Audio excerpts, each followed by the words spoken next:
अकेला योग भी संभव नहीं है। और इसलिए मैंने उदाहरण दिया भगवान बुद्ध का, भगवान महावीर का। वे स्वयं राजकुमार थे, राजमहल में उनका पालन पोषण हुआ, सब प्रकार की सुख सुविधाओं में, संपन्नता में वे जिए, और तब उनके भीतर कामनाओं से मुक्त होने का, मोक्ष प्राप्ति का आइडिया सूझा और वे धर्म की साधना में लगे।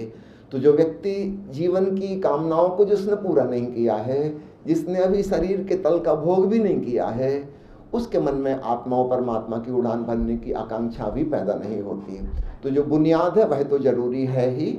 एक मनुष्य होने के नाते हमारे होने के 4 आयाम आसानी से समझ लें, फिर ये पूरा पश्चिम का भेद भी समझ में आ जाएगा। मैं एक मनुष्य हूँ, मेरी भौतिक काया है, फिजिकल बॉडी है, इसके भीतर मेरा एक मन है, विचारों का जगत, उसके और गहराई में मेरा हृदय भी है, भावनाओं का जगत, और सबसे भीतर मेरी चेतना है, कॉन्शसनेस है, आत्मा है, वह परमात्मा से जुड़ी हुई है। तो इन चारों तलों की ज़रूरतें हमें पूरी करनी है। निश्चित रूप से शरीर है तो भोजन भी चाहिए, पानी भी चाहिए, बीमार पड़ेंगे तो दवाई भी चाहिए, रहने के लिए छप्पर भी चाहिए, कपड़े भी चाहिए। तो ये फिजिकल नीड्स हैं। लेकिन यहाँ पर हम समाप्त नहीं हो जाते। ये रोजी रोटी, कपड़ा, मकान, यहाँ पे बात खत्म नहीं हो जाती। हमारे पास मन भी है, मन से ही हम मनुष्य बने हैं। रोटी, कपड़ा, मकान ये तो पशु पंछियों को भी चाहिए, उनकी भी ज़रूरत है। लेकिन हम केवल पशु पंछी की तरह होकर तृप्त नहीं हो सकते। हमें मनोरंजन भी चाहिए, हमें साहित्य चाहिए, हमको संगीत चाहिए, हमको फिल्म भी चाहिए, हमको मन के तल पर बहुत कुछ चाहिए। निश्चित रूप से एक भैंस को संगीत नहीं चाहिए। कहावत है ना, भैंस के आगे बीन बजाओ भैंस कड़ी पकड़ाए, उससे कोई लेना देना नहीं। आप कितनी अच्छी पेंटिंग, करोड़ों रुपए की पेंटिंग किसी जानवर के सामने रख दो, वो सूंघेगा, अगर पसंद आ गया उसका कागज तो खा जाएगा, वरना आगे बढ़ जाएगा, कोई लेना देना नहीं है। ये मनुष्य की ज़रूरत है क्योंकि हमारे पास मन है। हमें अच्छे कपड़े चाहिए, सुंदर रंगों में हमारा रस है। हमें सिर्फ भोजन ही नहीं चाहिए, हमें फिर उसमें भी वैरायटी चाहिए। आज जो खाया है वो 2 या 3 दिन खिलाया जाए बार बार तो हम बोर हो जाएंगे, हमें कुछ और चाहिए।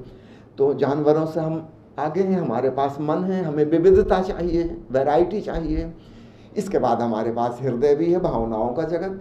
हम केवल तन और मन ही नहीं हैं, हमें भावनात्मक जोड़ चाहिए, प्रेम चाहिए, मित्र चाहिए, घर गृहस्थी चाहिए, अपने लोग चाहिए, हमें समाज चाहिए, संस्थाएं चाहिए। हम किसी संस्था के हिस्सा होना चाहते हैं, हम मिलना जुलना चाहते हैं, एक कम्युनिकेशन हमको चाहिए, भावनात्मक लगाव चाहिए, हम किसी के जीवन के हिस्से हों, कोई हमारे जीवन का अंग हो, एक गहरा जोड़, ये हमारी बड़ी गहरी ज़रूरत है। तो केवल हम तन और मन ही नहीं है, हम हृदय भी हैं, भावनात्मक हमारा होना है। तो फिजिकल, मेंटल, इमोशनल। अब इसके बाद एक चीज़ और है, वो है हमारी कॉन्शसनेस, वो है हमारी आत्मा, जो कि परमात्मा से जुड़ी हुई है।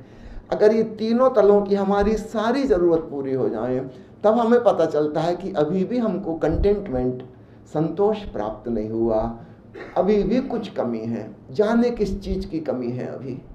वो चीज़ अपनी आत्मज्ञान की कमी है, अभी सेल्फ रियलाइजेशन। अब हमें ब्रह्म ज्ञान चाहिए, वो हो जाए तब हमको पता चलता है कि अब हमारे जीवन में परम संतोष हो गया, सब कुछ हो गया।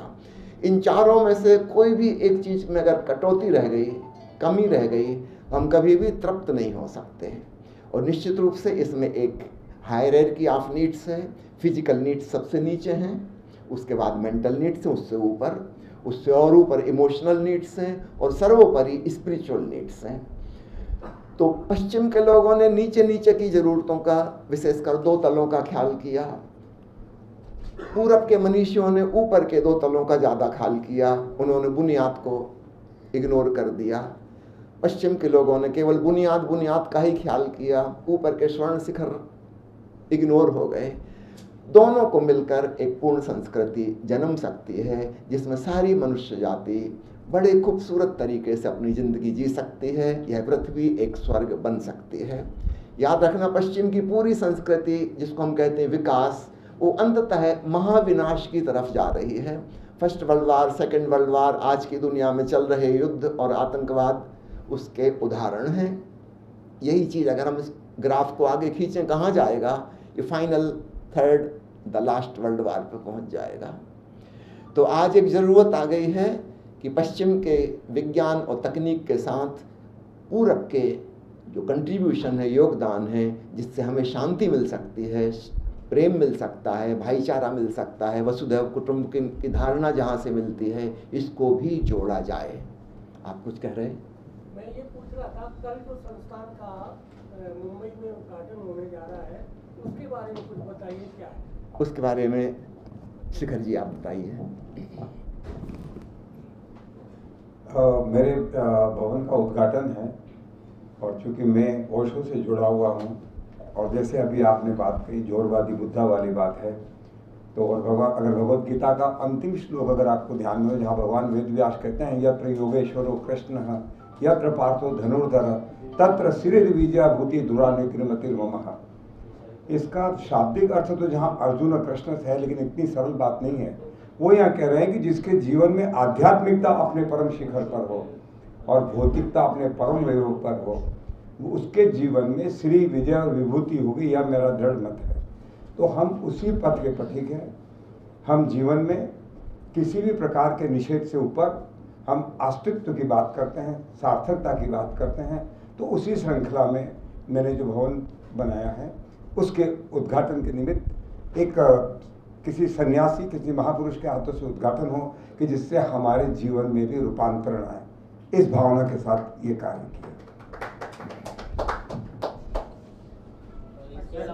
ये जो आपने भवन का निर्माण किया, इसका हेतु क्या है? इसके पीछे भवन निर्माण का हेतु तो भौतिकता है, समृद्धि है, जो पूरा गोल्ड मार्केट के रूप में विख्यात होगा। अभी तक जो जवेरी बाजार में सीमित था, अब बढ़ के कालरा देवी की तरफ आ रहा है। जवेरी बाजार की पुरानी जो छोटी छोटी जगह जहाँ पर हमारे सारे व्यापारी बैठे हुए हैं, तो उनको थोड़ा बड़ी जगह मिले, नई जगह मिले, उस तरह की भावना के साथ में उसका निर्माण किया है।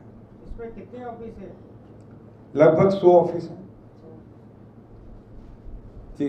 सर, आध्यात्मिक जीवन का सार तत्व क्या है? शॉर्टली बताइए। बैठे बहुत शार्ट में एक ही शब्द में आ जाता है, ध्यान और प्रेम जुड़ा हुआ। अंग्रेजी में जुड़ जाएगा लविंग अवेयरनेस, प्रेम पूर्ण सजगता।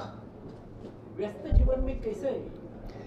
देखिए, व्यस्त जीवन में हम जो भी दिनचर्या कर रहे हैं, अपने क्रियाकलाप कर रहे हैं, अगर हम उसको ज़्यादा होशपूर्वक, ज़्यादा सजगता पूर्वक करें, उसको ज़्यादा प्रेम भाव से करें, तो वह आध्यात्मिक हो जाता है। आध्यात्मिक क्रियाकलाप कोई अलग नहीं होते। जो हमारा साधारण चलना फिरना, उठना बैठना, भोजन करना, स्नान करना, ऑफिस जाना, दुकान चलाना, खेत खलिहान में काम करना, जो भी हमारे काम है, घर के काम काज करना, उसको करने का ढंग बदल जाएगा। काम तो वही रहेगा, हम ज़्यादा प्यार से, ज़्यादा भाव से, प्रेम से और ज़्यादा होशपूर्वक, ध्यानपूर्वक करेंगे।